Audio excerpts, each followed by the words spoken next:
early American colonists, some guy that jumped out of a plane, and my math homework. I have no idea where that went. It's top 10 unusual disappearances in history. Number 10, Roanoke Colony. 1585 Roanoke Island. The first English colony tries their hardest to establish a base for English operations in the New World. Can you imagine what that must have been like to discover all these lands and then encounter the tribes of the Americas? That must have been something. Things were great until they realized more was needed. Supplies, colonists, and well, all the things you need to make an early American settlement. Gotta love it. So a ship was sent back to England to restock. However, when they returned, the colony had all but vanished. There was barely a trace of the colonists. All that was left was a carving in the tree that read Croatoan, whatever that means. Well, that's scary enough for me to Croatoan the heck out of here. Number 9, D.B Cooper. This is the alias given to an unknown man who woke up one morning and decided to be James Bond. I wish I could be James Bond. Yeah, okay, sure. It's a very strange story. In November of 1971, an airplane was flying from Oregon to Seattle, as they do. This is when our main character here decided to pull a Tommy Vercetti, a Carl Johnson, or a Nico Bellic and appropriate the vehicle for himself. He then managed to ransom $200,000 cash, which I don't know who's carrying that much cash in a plane, but okay, and that would be over the 1 million mark today for you inflation enthusiasts. Then, like a true nutcase, jumped out of the plane and parachuted to safety, finger quote. To this day, we have no idea who D.B Cooper was.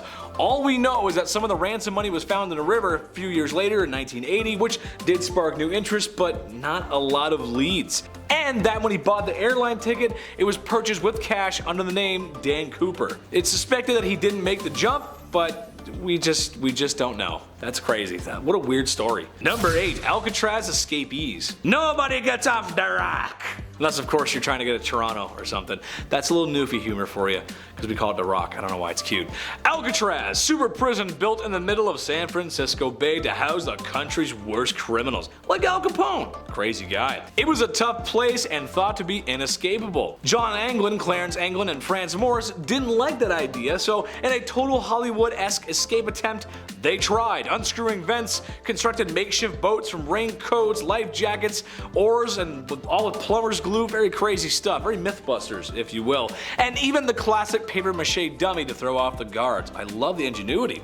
On the evening of June 11th, 1962, they made their escape, and well, yeah, they did it, proving anything is possible, even escaping from a maximum security prison in the middle of San Francisco Bay. Crazy. Thing is, they went missing afterwards, and not the kind that the convicts do when they escape jail, but the same kind of missing when your picture's on the side of a milk carton. Not the good kind of missing. To this day, we do not know what became of the boys who escaped the worst prison on earth. No one's sure. Number 7, Amelia Earhart. What a woman! She was the first woman to fly solo across the Atlantic, a role model not only to young pilots everywhere, but also to many young women who wish to have the courage and bravery she showed off every day. She had broken many records and was most likely going to break a lot more, probably a lot more. That's just what she was going to do in July of 1937, except she and her flying partner disappeared. What? Yeah, it's crazy. Seemingly into thin air. A lack of radio communication and, well, nothing was ever recovered. No plane, no Amelia. There's a bunch of running theories on what happened to them. However, my favorite is that the Japanese Empire might have done her in. Perhaps thinking she was a spy plane and didn't want the rest of the world to see, well, what Imperial Japan was up to in the Pacific at the time, which it wasn't good. Also, my grandfather talks about this and he says he thinks that's what happened. So the man's been around for a long time. He's been around for 90 years. The guy knows what he's talking about, so we're gonna go with that. Number 6, Malaysian Airlines Flight 370. Here's one I actually remember. I was actually alive to witness this one. Okay, so I shouldn't sound so proud about that, should I? No, anyway. Okay, so back in March of 2014, Malaysian Airlines Flight 370 disappeared. Took off, headed to Beijing, never made it to Beijing. Oh no, said everyone. Planes are supposed to land after they take off. Yes, that's very true. It was presumed that all 300 passengers and crew were lost. So the most expensive investigation in aviation history was underway. Searching the South China Sea, but with not much results. Almost nothing, actually. Their best evidence came not too long after when Malaysian Airlines 17 was brought down by missiles over eastern Ukraine. So the same airline in the same part of the world world is not so free and democratic, well, you can put the pieces together. Still, no one knows for sure what happened to the plane. Number 5, Jimmy Hoffa. Jimmy Hoffa. Where would the truck drivers across America be if it weren't for the gentleman Jimmy? Probably wealthier, actually, probably wealthier. Your side, my side, your side. Okay, anyway, haven't seen The Irishman? It's a great movie. For those that don't know or haven't seen The Irishman, Jimmy Hoffa was in charge of the Teamsters Union. More importantly, he was in charge of their finances, their fund. Ooh. Jimmy also had some friends in a certain organization that, let's say, Tony Soprano and Paulie Walnuts belonged to. These Tony Soprano-like characters would go to Jimmy and get loans for their criminal enterprises, mainly new casinos in the beautiful Las Vegas. I'm coming, Vegas. I want to see you so bad. Oh, and interest, of course. You wouldn't loan out money to gangsters without interest. He made a lot of money, too. Well, after being arrested for fraud and losing his union, Jimmy just wouldn't shut up, as they say. And that's really the worst thing you can do around that particular group of Italian Americans.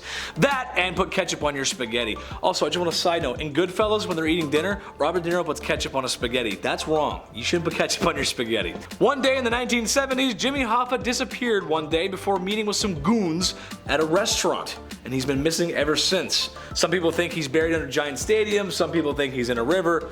We'll never know. We'll just never know. Number 4, crew of the Mary Celeste. Here's one of the greatest nautical mysteries ever. That, and where my rubber ducky goes when I sit down in the bathtub. I sit down and it disappears. I don't know where it goes. Now, we've all heard about the ghost ships. Some pirates are just so attached to their vessels that they come with them between the ethereal planes. Arr, I love me boat, sir. I don't know. Makes sense, sure. What does not make any sense is what happened to the Celeste in 1872. The ship was found floating in the water. The ship was in good condition, the cargo was still there, tools, everything that, well, a ship would need, except the crew. There was not one person on the boat, and nobody was ever found afterwards, and nobody knows what happened to them. That's creepy, that's weird. It's when there's no evidence, that's when I don't go. That's ghost, and I don't go. Number 3, Ambrose Bierce. Ambrose Bierce was a journalist in the 1800s and, as history tells us, not such a pleasant man. He had a sour demeanor, if you will. If you knew there was a very violent and bloody rebellion happening in Mexico, what would you guys do at home? Stay at home or go to witness such events for your journalism and out of boredom? I know someone in the comments is going to say, yeah, I'd go, I'm pretty bored, I'd go. Well, don't. It's bad. Don't do it.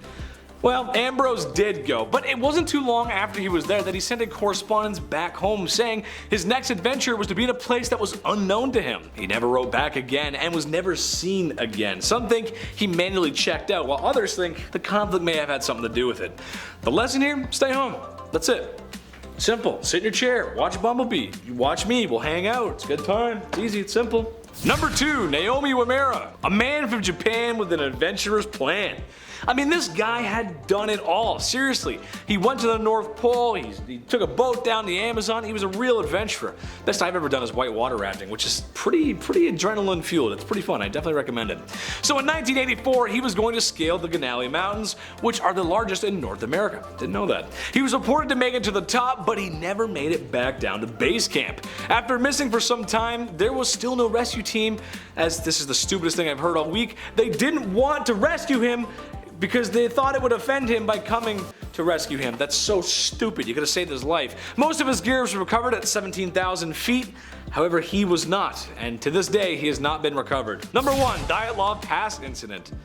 You take some Russians, you put them on an expedition, and you throw them out in the Ural wilderness. What could go wrong?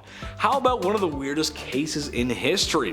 This expedition was being headed by 9 experienced Soviet trekkers and could handle pretty much anything. Russians know winter. They do love their winter. They know how to handle it. One night in 1959, they went radio silent. When others were sent out to check them the next day, they were found just not living. Tents were cut open, they were wearing inside clothes. 3 of the 9 men had severe physical trauma, 1 with a crushed skull. So the disappearance here really is, what was the beast or monster that got them and then disappeared? Where is the monster? If that thing's still out there, I ain't going. That's scary.